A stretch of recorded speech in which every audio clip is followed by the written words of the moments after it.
there's been a whole lot of ping pong going on, which has Like been literal great. ping pong? Is that what you're Like saying? ping pong, like Yeah, we have a okay. ping, yeah, we have a That's what I ping thought. pong table. Yeah. So I still can't beat Drew or Richard in ping pong yet. I'm getting close. Nice. Best of luck with that. Hey everybody, Ken Hendricks from Home Instead Senior Care here. Thank you so much for joining us today. Today my guest is Melissa Smith Wilkinson. Melissa is the founder of an annual retreat offering for caregivers of those living with Alzheimer's or other types of dementias. We're going to talk today about her connection to folks who are caring for loved ones with dementia, her passion around providing support, and of course, details on how you can go about signing up for this year's virtual retreat, which will take place on Saturday, October 3rd. I connected with Melissa just a little bit before all this COVID stuff happened, and I find myself very grateful for the fact that we actually had the chance to sit down together and have a cup of We did. coffee. I had a wonderful time chatting with her then, and I've been really looking forward to another opportunity to do that today. So please welcome Melissa to the show. Thank you for joining me, Melissa. My pleasure. Happy to be here. And so, for those who don't know you, maybe you could give us just a little quick bit on who you are and your background, and maybe just for fun, a little insight into a practice or method that you're implementing right now to try and stay sane during these crazy times we're living in. Sure. Um, I have moved to Santa Fe about 2 years ago to be a little closer to my dad, who was the full-time caregiver to my stepmom, Marcy, and she passed away just a few years ago of early onset Alzheimer's. So that began my journey into caring for caregivers, which began about 6 years ago.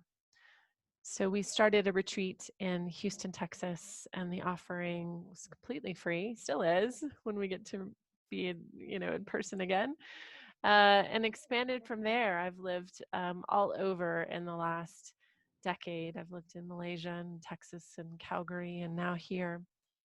So we have also a retreat in Calgary. And this year we would have expanded to two more cities, which is Santa Fe and Park City, Utah.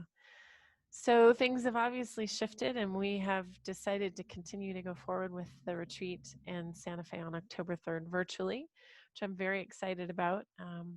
And since being confined, I spent most of April and part of May designing an online perpetual retreat on our website now, which is really cool. So basically, if you go and sign up, it's on demand, and then you get an email each day for 10 days with just a short 10-minute Oh, wow. segment.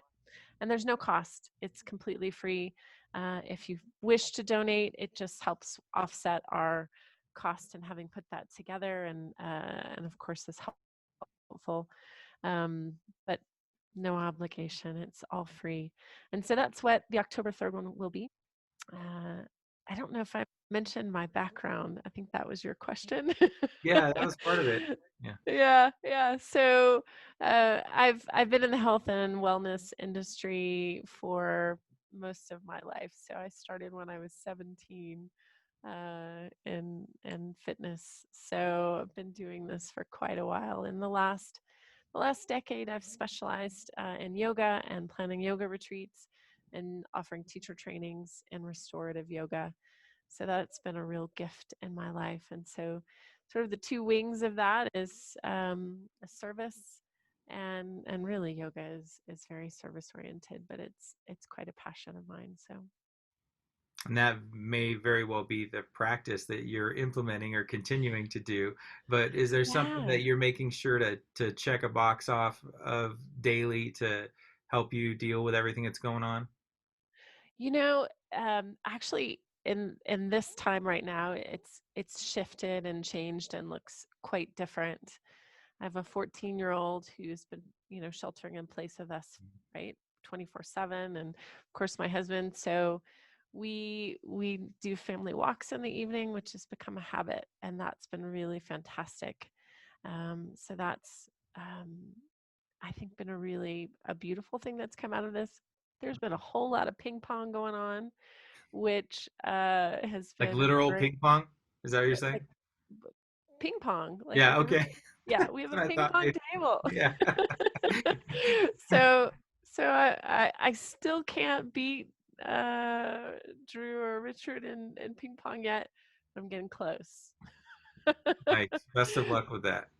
Thank you. And also we're going to talk a little bit about or do an exercise in compassion. And I would say that's probably the biggest thing is kind of returning to not just a yoga practice, which I've already been doing, but more quieting practices, journaling, um, participating and also listening to meditations. Instead of turning on the news, can I put on a meditation first or can I do that first? And it completely reframes my day. So there's little things that have been really helpful. And I think the key is just learning to kind of pause in this time right now. Yeah. Yeah. That's good stuff. Thank you for sharing that. Yeah. So I feel like I could tell from the moment I met you, haven't known you super long, but I feel like I could tell that you are a person who's really full of passion for what they do. And you may have already Thank touched on you. this a bit, but I think, specifically maybe in regard to the retreats and things and your passion around this, Yeah. um, talk a little bit about where that passion came from and then maybe how you came upon the idea for the retreats. Sure. Sure. Um, so as I mentioned, my stepmom had early onset, and watching my dad care for her Hmm. and the toll that it took on him. We've had conversations since then about it. And the thing that has really struck me the most is he said, I can't even remember what I did every day. Like it just day after day after day, there's nothing significant that that that he can even remember. Doesn't remember what he did, doesn't, and that to me speaks volumes. I think when caregivers are just, you get up the same, your person is constantly changing, and yet all you're doing is you're focusing that energy toward them, right? And managing day to day and trying to figure out, um, how to get through the day, how to create activities for loved one, and especially now, Hmm. it's such a it's such an incredible time that we're in compared to when my dad was caregiving. And so what I'm witnessing and how this has changed our mission and our focus for our nonprofit is where we were able to give hugs. One of the things that I love about our in-person retreats is, and that I'm especially proud of, is from the moment someone walks up to the registration table, it's, can I give you a hug? Can I, let me show you around. Let's get a cup of tea. And that volunteer checks on that caregiver a couple more times during the day. So our role is to be a caregiver for the caregiver on that day. And online, right, it's really different. The needs are different. The segments are shorter. It's really up to the caregiver to to be able to do it and click click play and take in information in whatever way that they feel comfortable doing and however much. It's totally different, and in so many ways I'm so grateful for the shift and the change because we're able to, I hope, reach a lot more caregivers. Hmm. But in other ways, I cannot wait for us to get back in person because that has really been our focus, is how do we make this a catalyst for helping them recognize who they were before they were a caregiver, and helping them recognize, like you said, you seem like a really passionate person. What were their passions? What were they excited about before they took on this hat and this role? And how do we get them to begin to recognize that it can look they can still do a portion of that, Hmm. even if they're confined to their house with their loved ones. So whatever it was that they were excited about, whether it was music or reading or, whatever their passion was, there's still something or some aspect of it that they can do. It's possible.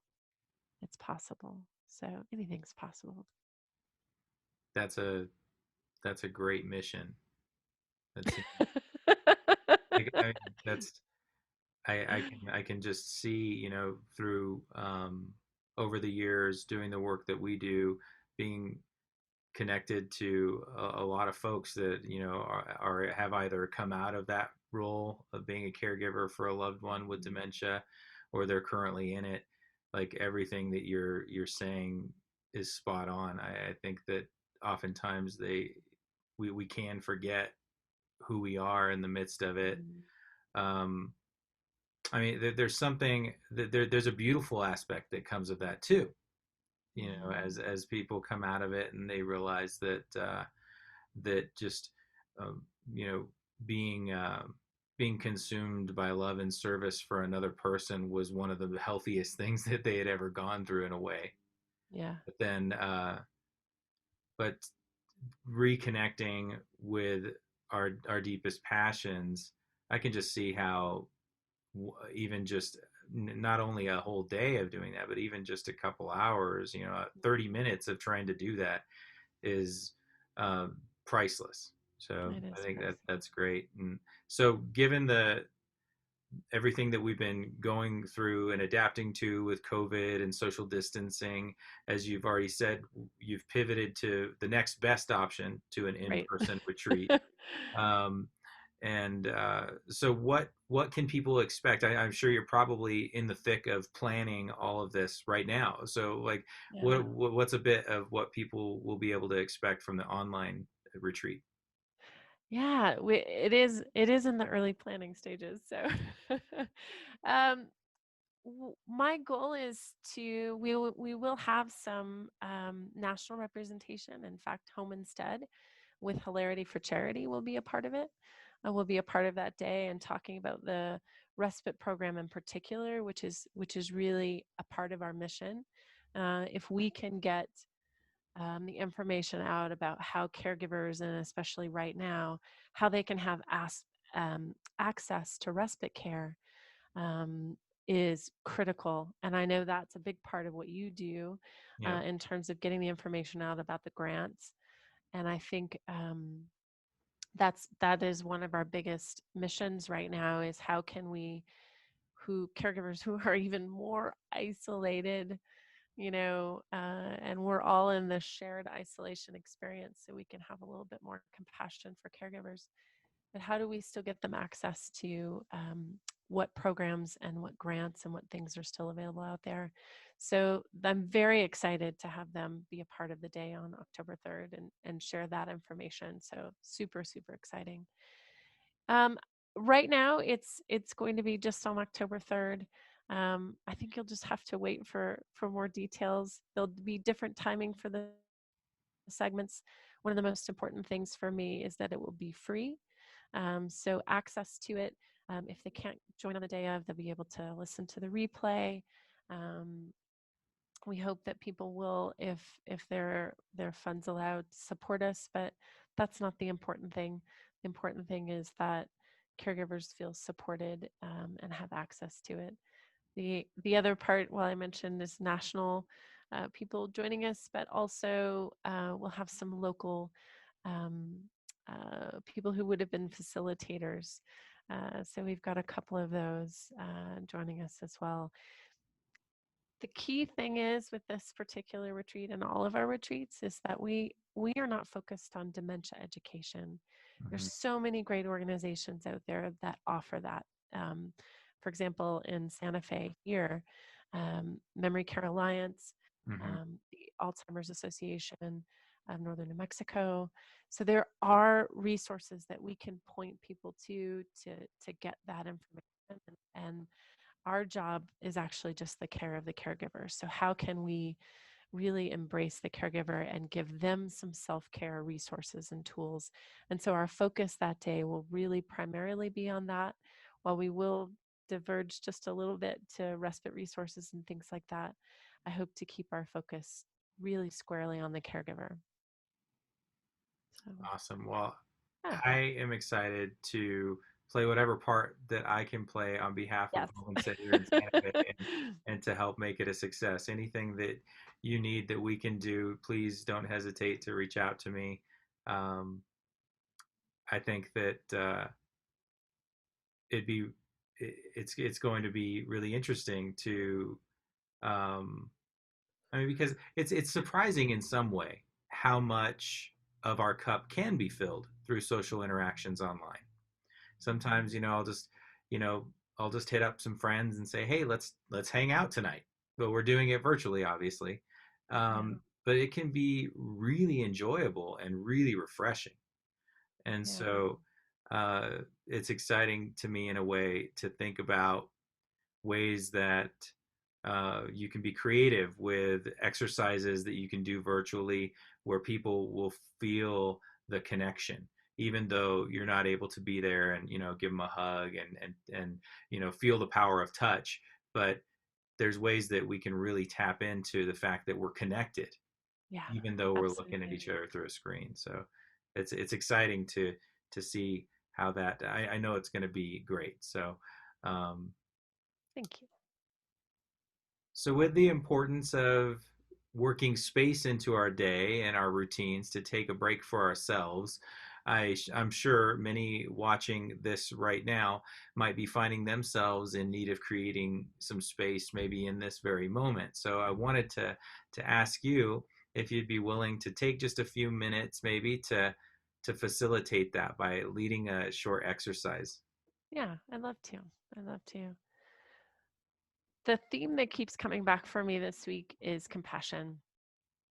And so, one of the greatest ways to develop compassion, if you are not familiar with Berkeley's The Greater Good, they have an excellent website and so many different exercises. Kristen Neff, who's an expert on compassion, will has so many offerings there, and it's a great resource. If you want to add those to the show notes, I'll send you the link. Absolutely.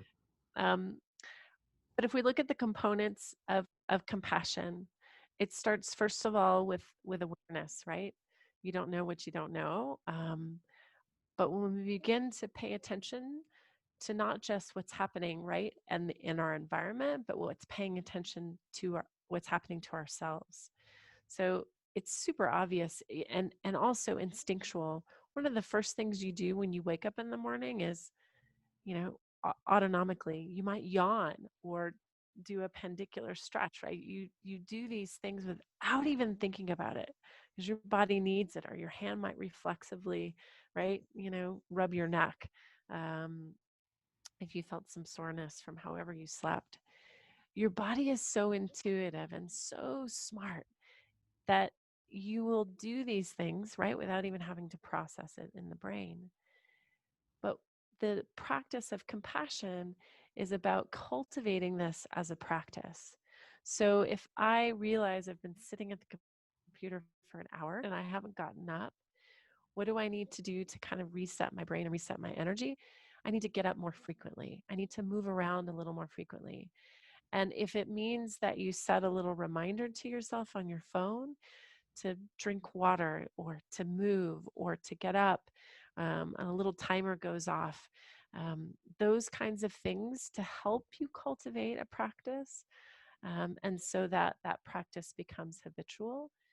That's really a great way and a really really easy way to start. The other way is to get a buddy, to get a friend and say, have them check on you. I've got my little core group of a couple of us that are on a group text, and about once a day, we check in. Hey, how's everybody's doing? What's going on? How are we feeling today? How was that thing that you did yesterday? Or how is your son today? Those little things.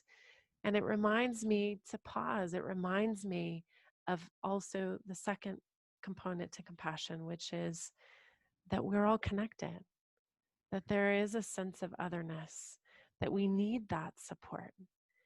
And so I would highly encourage caregivers to find that network if they don't already.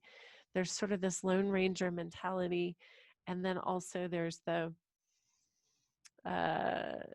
step after that where, why didn't they offer? Like, well, they didn't because they don't know, right? Yeah. They don't know what to do. They don't know how to do it. Well, So we're in our own heads all day long, so sometimes it's hard to imagine other people not being there. I know, right? How can they not already read my mind? So yeah, yeah. So it starts with awareness. It starts with understanding that we are not alone. And I think the third step of compassion, which has really, really been helpful to me right now, is that you're okay. You're going to be okay. It's going to be okay. So, it part of, I love what science is telling us about feelings and emotions, and that there is so much science behind what we already intuitively know. But but if you think about what happens with a sensation in your body, like a crick in your neck, or feeling some soreness, or maybe a pain sensation creeps up. If it's not chronic pain, that's a different conversation. But a sensation will actually dissipate within 10 seconds. Hmm. An emotion could last 10 seconds, 10 hours, 10 days, 10 months, 10 years. So, how do we head that off? We pay attention to the sensations in our body. So, when you begin to notice things like, oh, okay, so I feel a little pain there.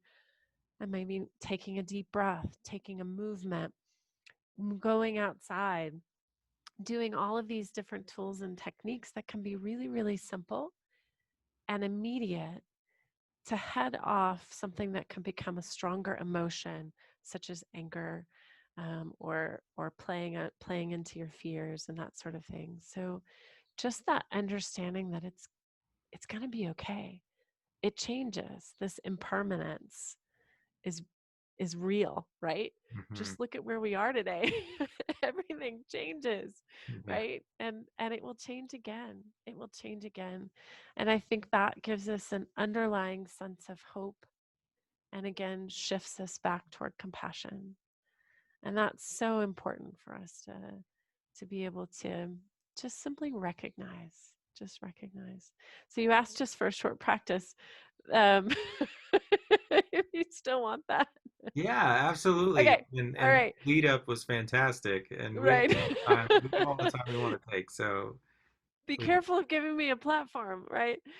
So, yeah.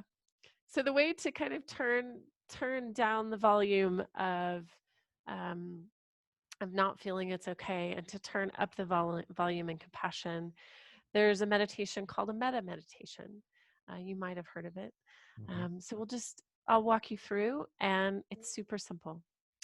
So wherever you are, I would encourage you to put your feet on the floor.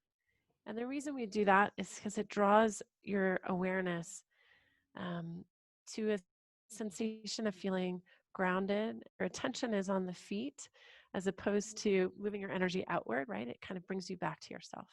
So just gentle awareness to your feet. And we'll take an exhale together. And then an inhale, breathe in through your nose. And an exhale. And as you exhale, feel your feet. You can have your eyes open or closed here. So if it helps you focus inwardly to have your eyes closed, you can do that. If you have your eyes open, I might encourage you just to find something of beauty to focus on. So it could be looking outside, or it could be a lovely painting that you have in your room. And you can repeat after me in your head. May I be happy. May I be healthy and strong. May I be free and liberated from suffering. And just take a few more breaths here.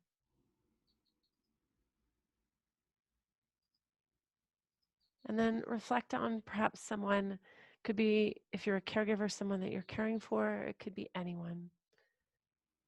May you be happy. May you be healthy and strong. And may you be free and liberated from suffering.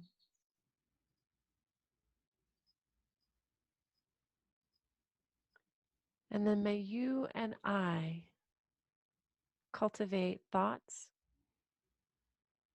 words, and actions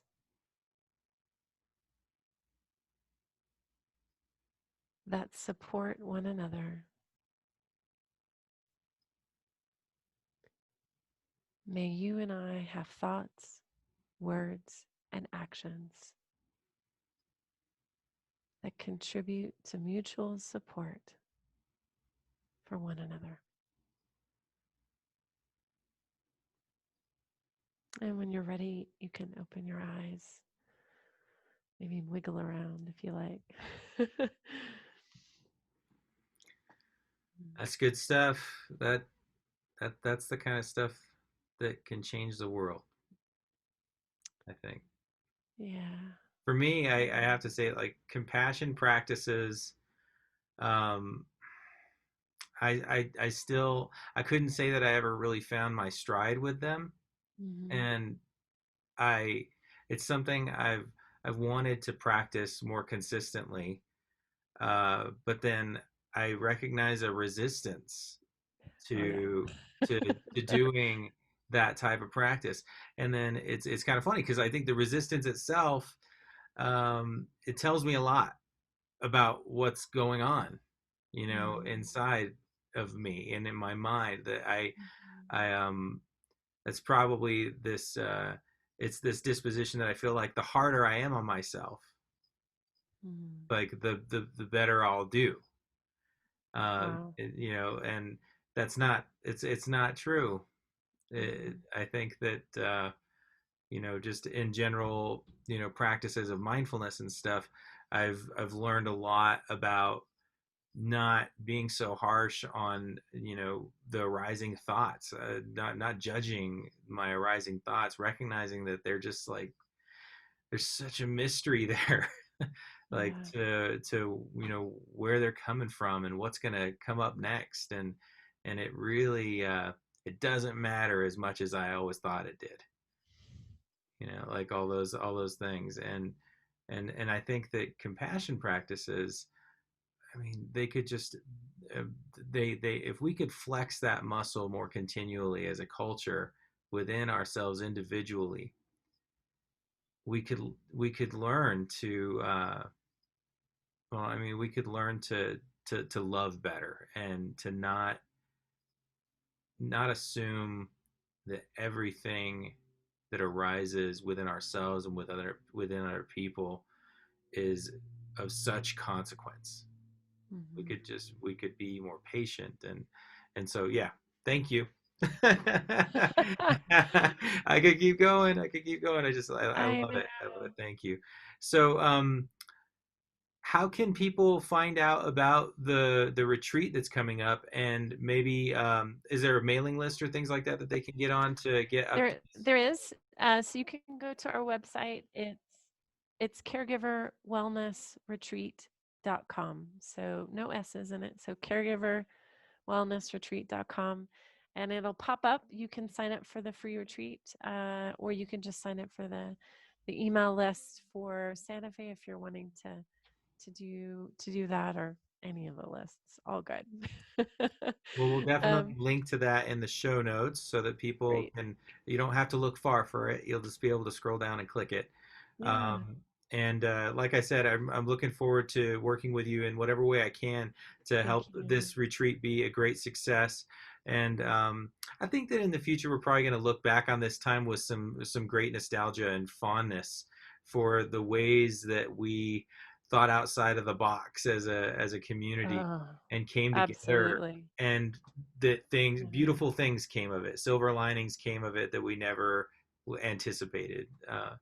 And so I'm looking forward to that. And thank you so much for coming on today and chatting with me. My pleasure. Thanks, Ken, for having me.